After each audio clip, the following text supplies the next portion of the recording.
What's happening in Gaza is a Holocaust. And what is currently being designed by the Israeli government is the final solution to their Palestinian problem. And as a Holocaust survivor, my reaction is not in my name. Extermination, dehumanization, starvation, blockade, lack of water and medication, the destruction of the health service, the hunting down of doctors, the hunting down of journalists, safe places which turn out to be not safe at all, but traps, concentration camps, all this together makes a clear Holocaust. Clearly, all these elements are not in any way different from similar actions by the Nazis during the Second World War. Gaza is an open-air concentration camp. In a sense, it's an extermination camp because there is no way out other than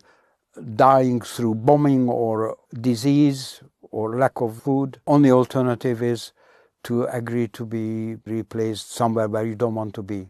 The fighting went through our particular area where we were hiding. When we came out, I saw total devastation. Just like when you see the pictures of Gaza, destroyed buildings, piles of rubble, dead horses, dead people. I see exactly the same in Gaza. However, the great difference is that what I witnessed was a byproduct of two armies fighting. And what I see in Gaza is a deliberate destruction.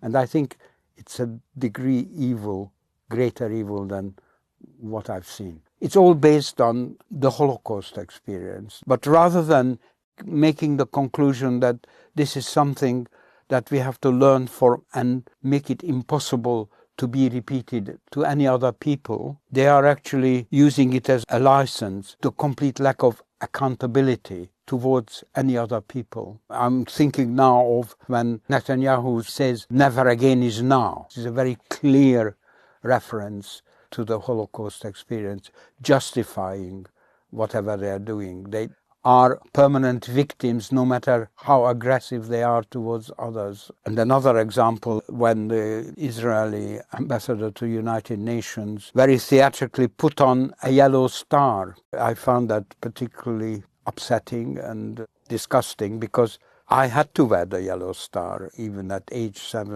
in 1944. But they continually making this connection and using this cover to acquire impunity. Deliberate policy of the Zionists and the Israeli state. They create an increase of anti-Semitism the world over because they conflate Judaism with Zionism and their current policies. And as we know, a very large number of Jews who have a sense of justice are against it all. And yet they pretend to be speaking and acting on behalf of all Jews. It's amazingly damaging to Jewish people the world over. So not only has it become obvious that the Israeli state and Zionism are producing a genocide in Gaza, but it is actually the very worst thing that could have happened to the Jewish people who are associated with these dreadful acts. Anyone who survived the Holocaust or their descendants, to dissociate ourselves from the actions of the Zionist state is extremely important, proven by the reaction we get from the general public, grateful for our stand. The Jewish people are not a solid bloc on the side of apartheid and genocidal Israel. Sadly, Israeli policies are now driven by clearly fascist characters, Ben-Gvir and Smotrich, amongst others. The comparison, extreme actions of the Zionists and the Nazi regime has a long history. Albert Einstein and Hannah Arendt, in their open letter in 1948 in the New York Times, signed by many others as well, had already pointed out that the policies and beliefs of the Zionist organization Herut morphed into the Likud party, similarities in their ideology to the Nazis. Acceptable then, so soon after the Holocaust, it surely must be acceptable now. I think the drip-drip effect of being brought up in these conditions distorts people's views both intellectually and emotionally. How many civilians have been killed in Gaza, from what you know? Who gives a shit? Okay, but don't you feel like, for example, children?